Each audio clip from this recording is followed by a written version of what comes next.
Welcome to our Introduction to Hand Wash presentation. We thank all of you for joining us today, and the great part about this is we do have a smaller group, so at the end we will be able to answer some questions. If you do have questions during this, please put them in the chat, and we will try to answer those, and if there's something we don't know the answer to, we will make sure that we get that answer and follow up with you. My name is Kathy Fahy. I am part of the marketing committee for HANWASH and on the steering committee as well. I am a past district governor and I reside in Spirit Lake, Iowa. With me today to present our past Rotary International Director, John Smarge, and he is from Naples, Florida, USA, and also Jeremy Hurst, who is a past district governor as well from the Grand Cayman Islands. So welcome to both of them. And with that, I think we will get started. So give me a moment here. I'm going to share my screen.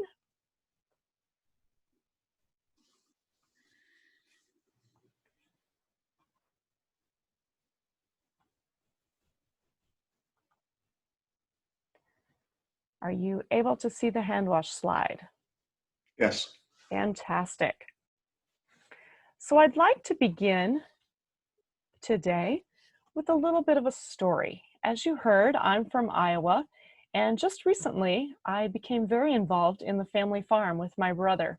And so we do raise corn, and so therefore I'd like to share a little story with you to get us started about a farmer who grew award-winning corn. Each year he entered that corn into the state fair where it won a blue ribbon. One year, a newspaper reporter interviewed him and learned something very interesting about the way he grew his corn. The reporter discovered that the farmer shared his seed corn with his neighbors. The reporter asked the farmer, how can you afford to share your best seed corn with your neighbors when they're entering the same competition as you are each year? Well, sir, said the farmer, don't you know that the wind picks up the pollen from the ripening corn and swirls it from field to field? If my neighbors grow inferior corn, then it cross-pollinates and it will steadily degrade the quality of my corn. So if I am to grow good corn, I must help my neighbors grow good corn. So my dear Rotarians, so it is with our lives. Those who choose to live well must help others to live well. For the value of our life is measured by the lives we touch, near and far. A country, there we go. A country that is both near geographically, and I know near to the hearts of many of us, is Haiti. Let me introduce you to HANWASH, Haiti's national clean water, sanitation, and hygiene strategy. This is a multi-decade program at an estimated cost of $2.3 billion, with the audacious goal of providing clean, potable water and satisfactory sanitation to the entire nation of Haiti. I often don't like to add a lot of statistics to my presentation, but I do feel like for all of us to understand the dire situation that the citizens in Haiti are faced with, that we must. I will admit to you that the statistics that I'm quoting today are probably the same as they've been for 10, 20, maybe even 50 years. Only 30% of the people of Haiti have potable water within a 30-minute walk from their residence. In the rural areas where most Haitians reside, only 24% have access to a toilet. 2 million people practice open-air defecation. And as a result, waterborne illnesses such as typhoid, cholera, and dehydration through chronic diarrhea account for 50% of deaths. Half of Haiti's water and sanitation infrastructure is simply not functioning. The country is and has been out-of-control recipient of aid funding, most of which sadly only focuses on creating relief by temporary fixes to the problems that exist, rather than building systems necessary for the country to function. The end result of this charity mentality is this: A survey of approximately 3,500 water fountains and kiosks in 2004 showed that only about half of them actually worked. Additionally, 40% of the wells are non-functioning or are contaminated. Charity in Haiti has failed. It is time for a sustainable solution for Haiti that can once and for all resolve the water and sanitation dilemma and serve as a blueprint for other developing countries as well. Thanks, Kathy. That sets a good tone for where we are. So in January of 2018, a group of us came together to establish HANWASH. What HANWASH does is it brings together 4 entities in the WASH sector. The first one it brings together is the water and sanitation implementers in Haiti. These are non-government organizations, NGOs, who specialize in providing water and sanitation. They might dig wells, they might provide water systems in a city, or they might build micro-flush toilets. One of the most significant partners that we have as an NGO is Haiti Outreach. But we're also heavily involved with Pure Water for the World, Hope for Haiti, Food for the Poor, and more NGOs are coming on board every week. The second of these entities are the donor agencies from around the world. These are folks who are committed to raising the money necessary for the implementing organizations to do their work. These might be USAID, UNICEF, World Vision, the World Bank, but they also include governments, and they also include large corporations from around the world. The third of the entities involved is DINEPA. DINEPA is the government agency that's responsible for regulating the water and sanitation in Haiti. They work below the politics of the federal government, and that's a key component here. We all know and we've all heard about, unfortunately, some of the issues with the federal government of Haiti, but these folks work below that. These guys are made up of incredible, dedicated people, many of them who have master's degrees in engineering and water sanitation from major universities around the world. They're dedicated to providing the best for the citizens of their country. And the final portion of this, the final part, is Rotary. And Rotary operates through District 7020, which encompasses the country of Haiti. But it also includes Rotary International, the Rotary Foundation, and champion districts around the world who have come in and endorsed and embraced HANWASH. So HANWASH is the organization that will bring the world players together to solve the problem that some believe is impossible. And so you might want to know, or might want to ask, well, why you? Why Rotary? Why can you do what so many people have tried before in the past and failed? And let me explain to you what's involved. It begins with a systematic, technically driven approach to gathering current data through community assessments, creating local, socially driven solutions that result in a community action plan.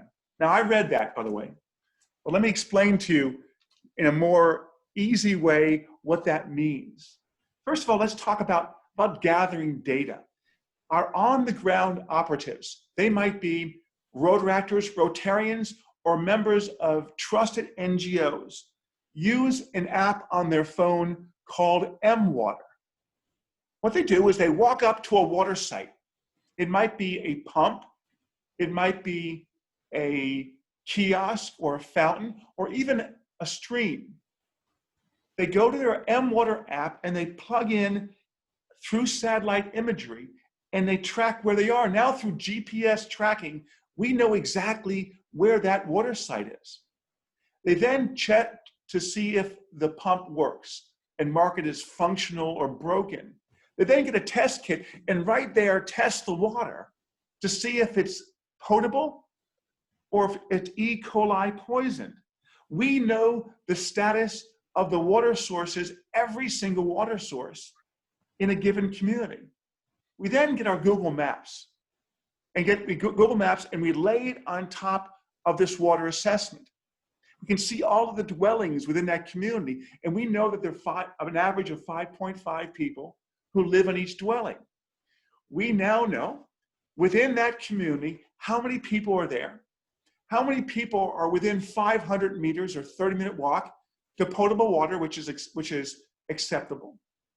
And we've basically developed an action plan or an assessment of the community. We have done this, my friends, in 40% of the country of Haiti. Nobody has ever tried this before, but we have in fact established now a baseline by which we can move forward.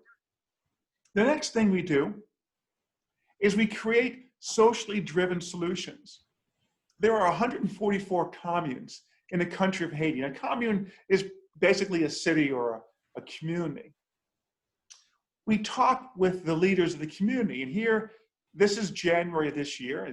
I'm in the photograph giving a Barry Rassin past president's tie to the mayor of the commune. With me there is Fritz Pierre Louis, a member of the steering committee and a member of the Rotary Club of Léogâne.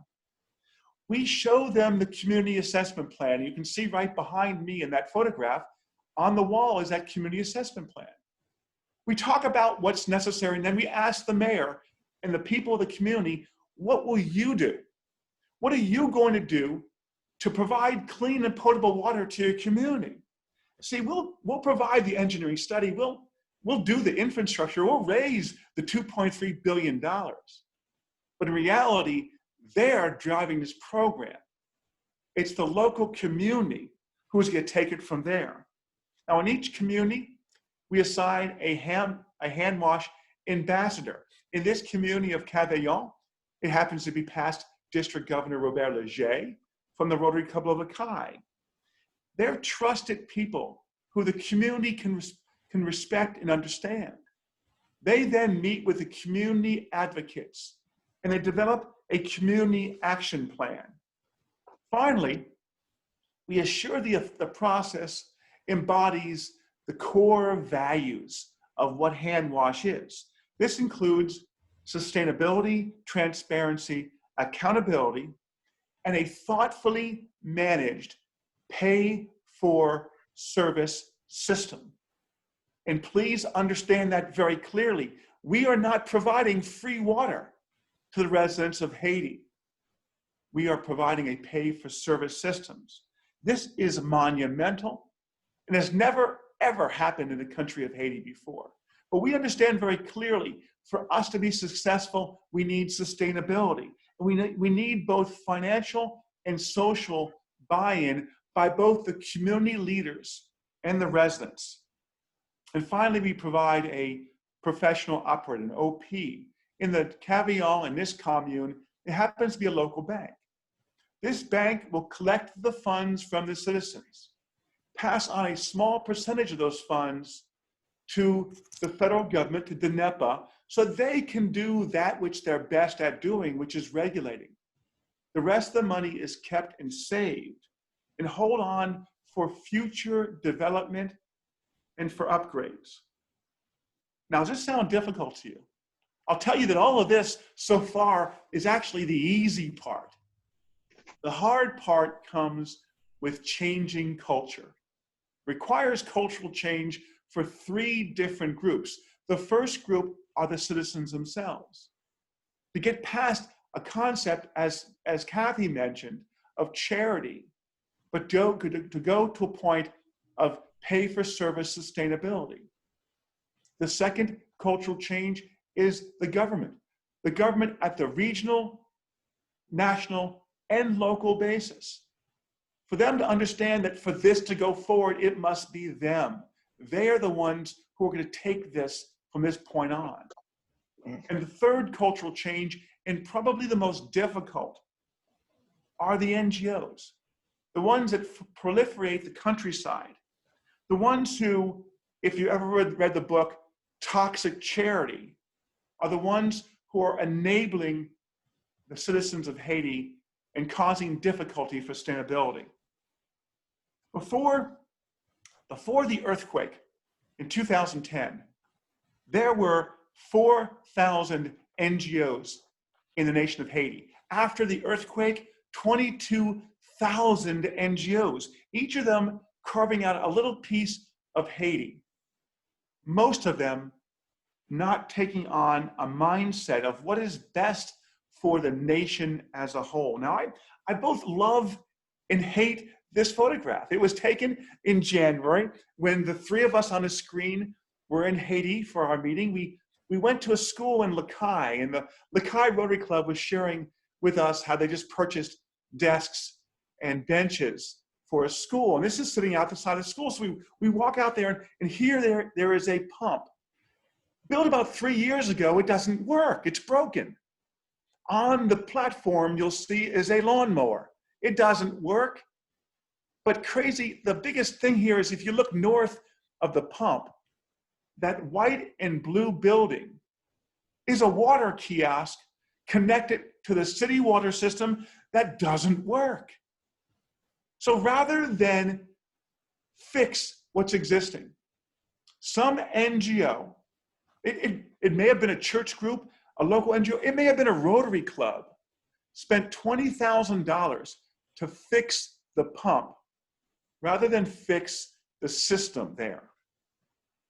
This happens, my friends, every single day in every part of Haiti. We need to bring these organizations together. We need to think about sustainability. We have to get past the concept of relief and think about providing development.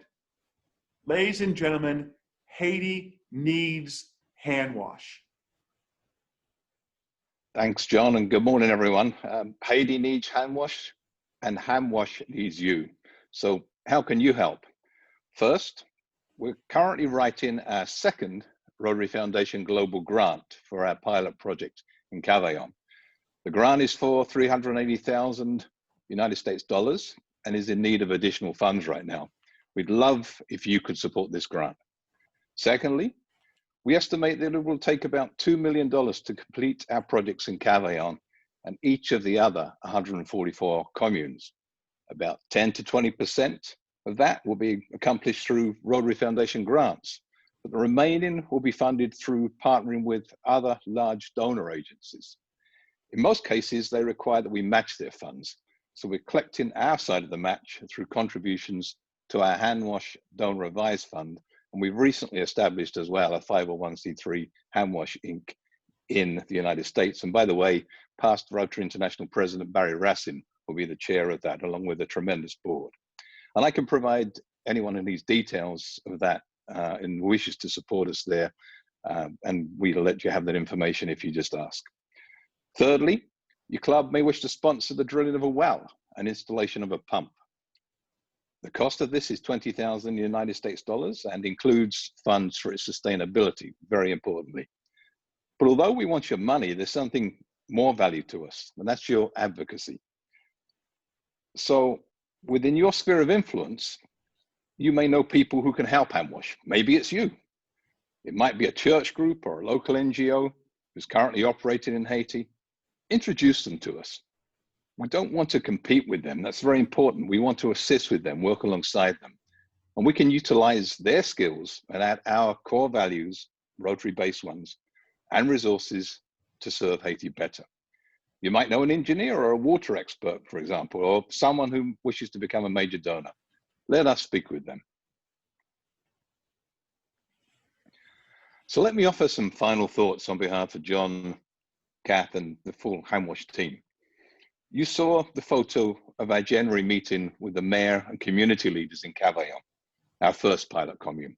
In that meeting, the mayor proudly informed us that after the first month billing went out, 33% of the residents actually paid. This may not sound it, but it's huge in Haiti because they've never received a water bill before. Now, after the third month of its operation, we're up to 60% and well on our way to hopefully full payment coverage. But we are on our way to even more so is cultural change here. Additionally, whilst in Haiti in January, we met with many of the largest donor agencies. One in particular that was memorable was the World Bank. In our first meeting with them, it was very clear that the Director General did not know who Rotary was or what we did.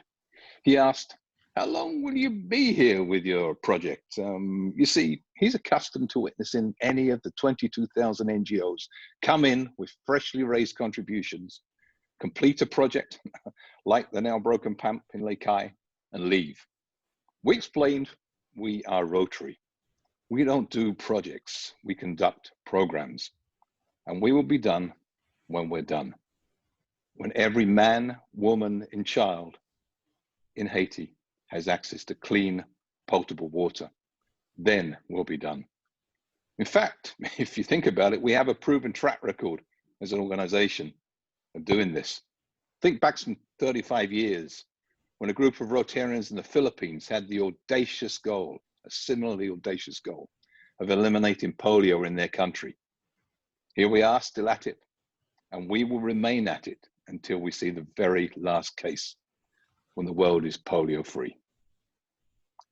We left the meeting with the World Bank only to be asked back again. When we met with him a second time, his attitude was a little different. He offered us a grant of $2.5 million.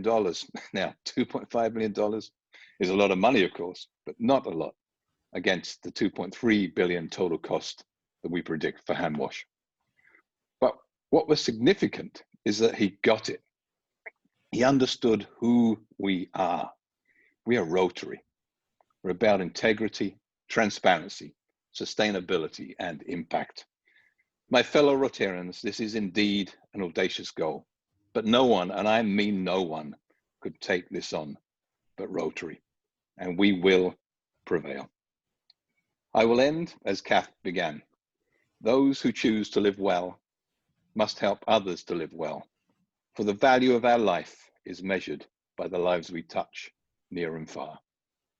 Thank you so much for attending the session today. May God bless you and God bless Rotary. Thank you. Thank you, Jeremy. If anyone has any questions, we've had a few comments in the chat. And Marcel, I thank you for commenting. Also giving an example of some of the short-term responses to real needs and confirming what we've been talking about with the relief as opposed to development. So are there any other questions from anyone on the call today? I think Marcel was also been in touch with us in following Barry's presentation on the World Water Summit. Marcel, is that correct, Marcel? Have we got the same person here? Yes, morning. Yes, I'm the one. Okay, excellent. I'm the one who has been in touch with Barry, attempting to convince a French NGO called GRET. GRET is an NGO working in IT years, but also in various countries in Africa. And among its activities, how do I know GRET and how do I know Haiti? Very simple. I've been ambassador of the European Union in Haiti from 2002 to 2006. And it was a tough assignment. I tend to know the countries. And I kept some kind of love affair with Haiti in spite of the circumstances there. So as I kept in contact with some people in the management of GRET, I've entered in touch with the former director of GRET in the Republic of Congo, where I was also assigned. And I'm currently waiting a response from GRET, who is looking at the possibility to be a partner to HANWASH. So as soon as I have a reply from them, I'll keep in touch and I'll inform you all about their willingness or not to be part of this adventure. I'm trying to be convincing to them and attempting to be a good advocate for Haiti, for Rotary, and for the program, which I think is the key to the future and good response to the real needs, which is absolutely missing in that country. Thanks, Marcel. It's great to get the perspective of someone who's been there and lived and touched and felt it. And like you say, it gets under your skin, doesn't it? And I think you're in touch with Neil Van Dyne, who's our project and technical director and the co-chair, my co-chair as well at this point. So if we can make it happen with Gret, that would be phenomenal, and really appreciate the support. Well, I can't obviously not decide for them, but No. I'm making all the best I can to convince them to look at it, and for at least to discuss with you and locally get involved and see what they can do. I'm also touching them, saying that it could be an entry point, because obviously Gret is doing projects, WASH projects, in the Republic of Congo, in Peru, in various African countries. So there is an opening for partnership going beyond Haiti. But anyway, whether they are going to understand this or not is up to them. Absolutely. Well, partnership is the only way we're going to be able to do this, and that's I agree. Yeah. I also looked what the European Union is doing in Haiti, but it doesn't seem to me that they are involved directly in the WASH sector. They are an infrastructure, but it looks more like a road infrastructure. So unfortunately, I don't think they are there. But from time to time, there are the EU is having call for proposals in various areas. That's how Gret got involved in Haiti, through call of proposals. So someone may from time to time have a look. What is the EU issuing as call for proposal, and is there any of this proposal in the sector of WASH? Thank you for that, Marcel, and we'll definitely keep an eye on that. We do have a question from William. William asked, are you looking to involve H2 Open Door? Jeremy or John, I don't have any information on that. Do either of you? Not immediately. It's a name that we've heard, and the reality is, William, is that if they're present in Haiti, that we would absolutely, and they're in the WASH sector, we would absolutely want to involve them. You know, this is a very broad, inclusive church. I think what we bring to the table are the best practices and of sustainability, transparency, accountability that Rotary Foundation delivers to us and ingrains in us. And we've just come back from a trip to Haiti, and both John and Kath were on that, where we met with a wide ranging number of NGOs. H2 Open Door were not part of that group, but if you have contacts for those, please let us have those, and we'll definitely reach out to them and see if there's a synergy there, because we want to involve anyone and everyone who subscribe to our values that are in this WASH sector.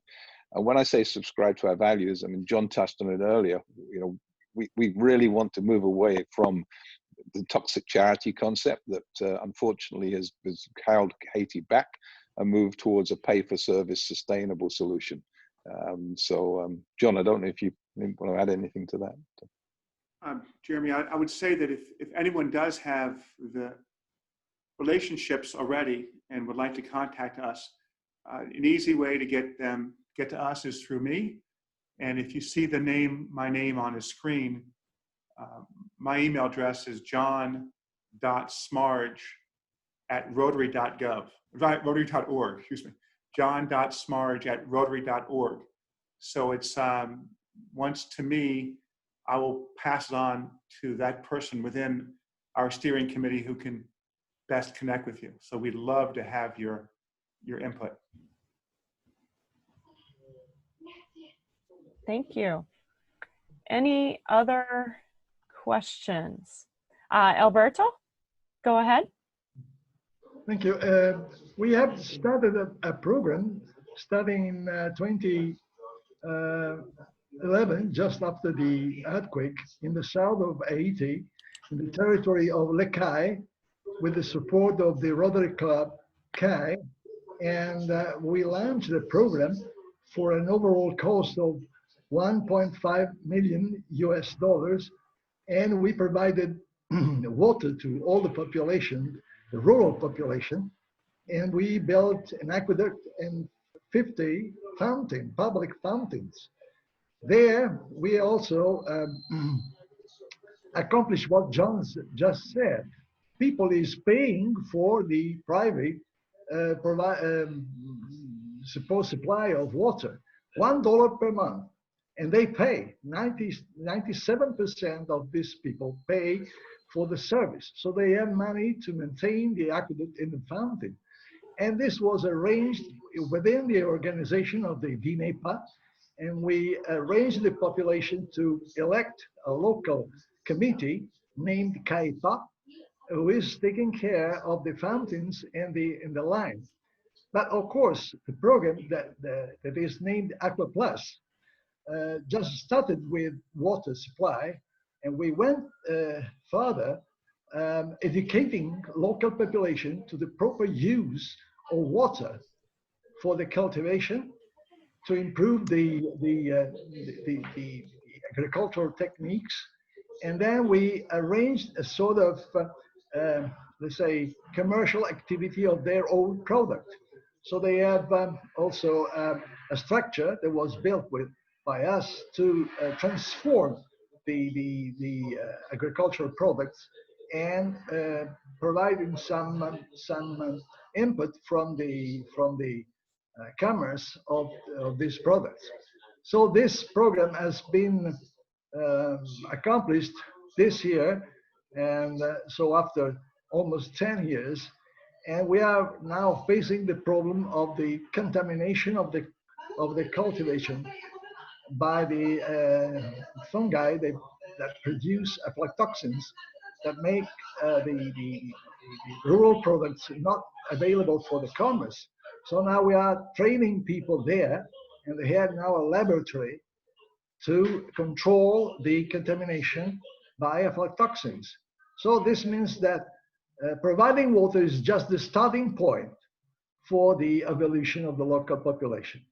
And I'll send some messages to John Smarge and maybe Catherine about Aqua Plus program in the past, just to join the HANWASH, and to the PDG Robert Léger, who is quite,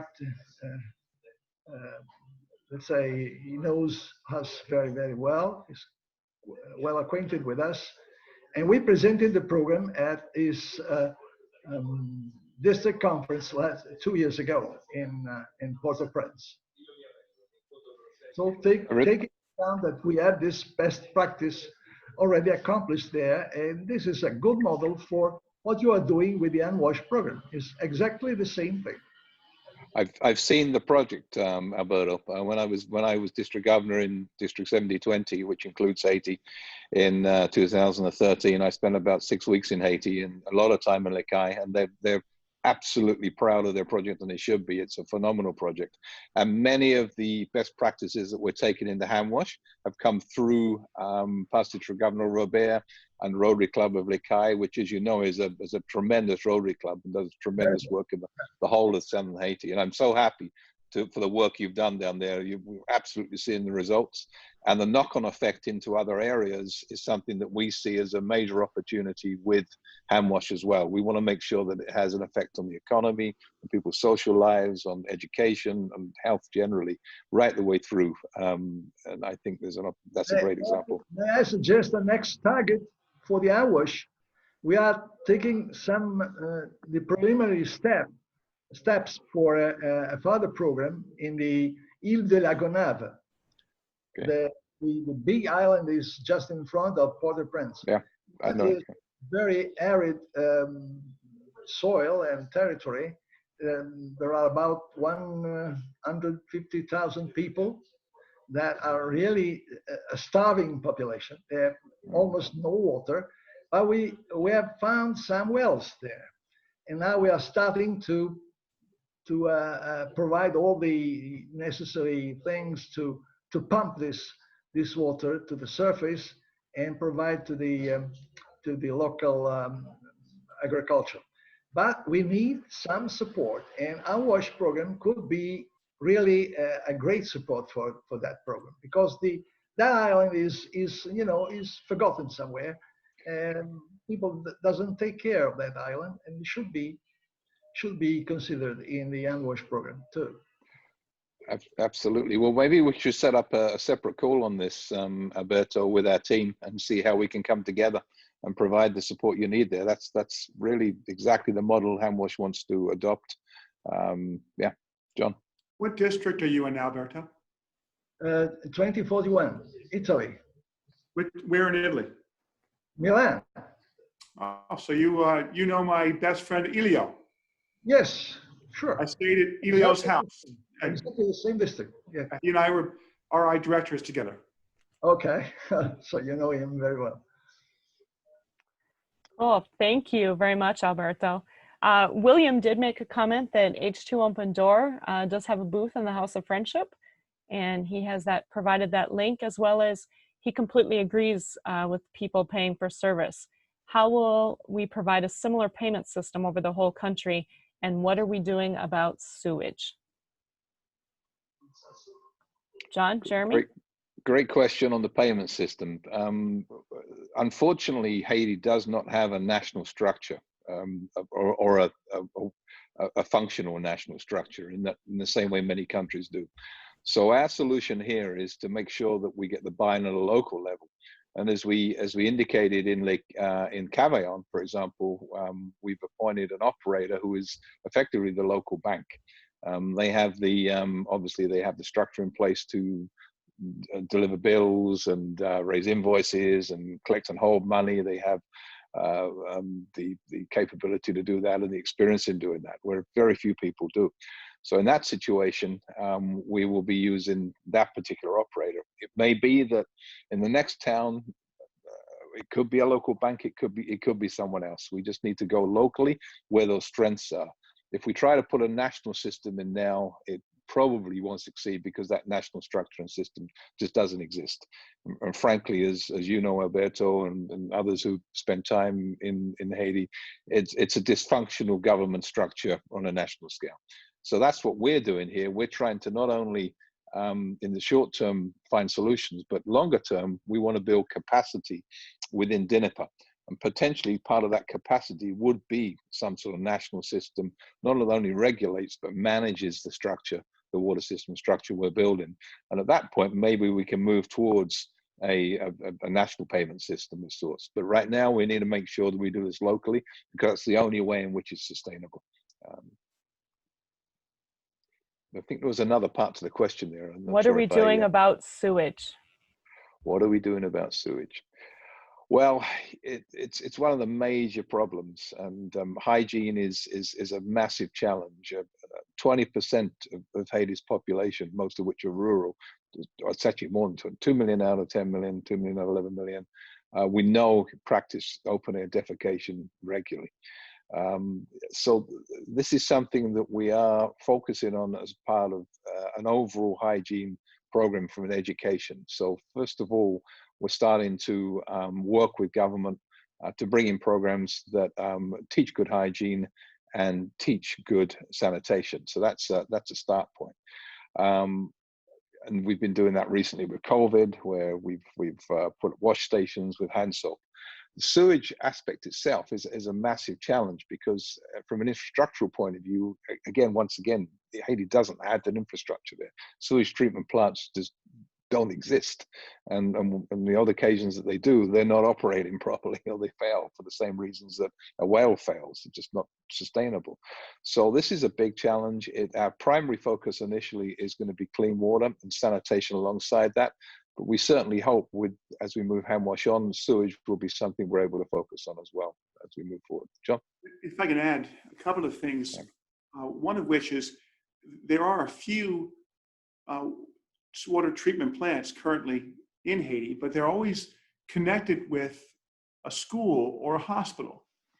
So if we're able to develop large partnerships with other organizations that are doing something somewhat similar to water and sanitation. So for example, if we work with those organizations that provide hospitals, we can then have them put in the system. Also, we need to strengthen the value of the government. Right now, in the perspective of the residents, the government provides no value. And so because of that, they don't listen to the government. After 2010, after the earthquake, the president of Haiti mentioned that no more houses would be built without a toilet, a microflush, or some sort of a system. So if the government would have some strength to actually regulate, then they could then mandate that all new structures have sanitation systems in place. We are, from the bottom up, providing that structure, giving the local governments some power, which moves up through the ORPAs, which is the regional, to the national, which is DNEPA. As that becomes a functioning body, as Jeremy mentioned, they can then do some controls and some regulations. And then they could possibly mandate what is supposed to be law, that no home is built without it. We can work with Habitat for Humanity and other NGO organizations that build homes, and also have them establish that same mandate. So once we build this collective umbrella of NGOs who are all doing different things within the country of Haiti, we can move this needle. We can move this whole concept of sustainability forward. Thank you, John and Jeremy, for those answers. And thank you to all of you for your interest today in HANWASH. If you would like to learn more, you can always sign up for our regular newsletters on hanwash.org, or if you'd like to reach out to us, John gave his email address, john.smarge@rotary.org. Otherwise, you can contact us as well through the hanwash.org website. Unless there before are, we go, yes, go ahead. Yeah, sorry to interrupt, but can I just give a quick shout out to past district governor, immediate past district governor Sherry Chamberlain. She met us at Hamburg, and her district had already engaged with us, but she's done a phenomenal job as leading our primary champion district that you heard John mention a little earlier. It's so important for these champion districts to work with us on the ground, and Sherry is leading the charge in the Ferrier commune in the northeast of Haiti, where they, similar to Gonaive, they have tremendous challenges with getting clean water for different reasons. And that location, they have a saltwater intrusion that goes into their aquifer. So none of the water they pump from the ground is potable or drinkable. It's polluted on this occasion by salinity. So Sherry's spearheading a project within districts 50-60 to raise funds and to get their clubs and districts on board to support the second pilot commune that would be focusing on, and she's doing a phenomenal job. So thanks, Sherry, for your support in that regard. We really appreciate it. Thank you very much. We're pleased to be a part of this great initiative. And sorry I was late. I will definitely watch the recording, but I just wanted to come on and welcome everyone. And if you want to be a part of a great organization, join HANWASH. Thanks, Sherry. Thank you, Sherry. So with that, I think we will close today. And like I said, if you have any additional questions or comments, feel free as you think of things, or if you would like us to speak to your district or club, we do that as well via Zoom. So John, Jeremy, and I are all very willing to do that and to share our story about HANWASH and to get you involved if you're interested. So with that, thank you very much. Have a wonderful day, and we'll see you all soon.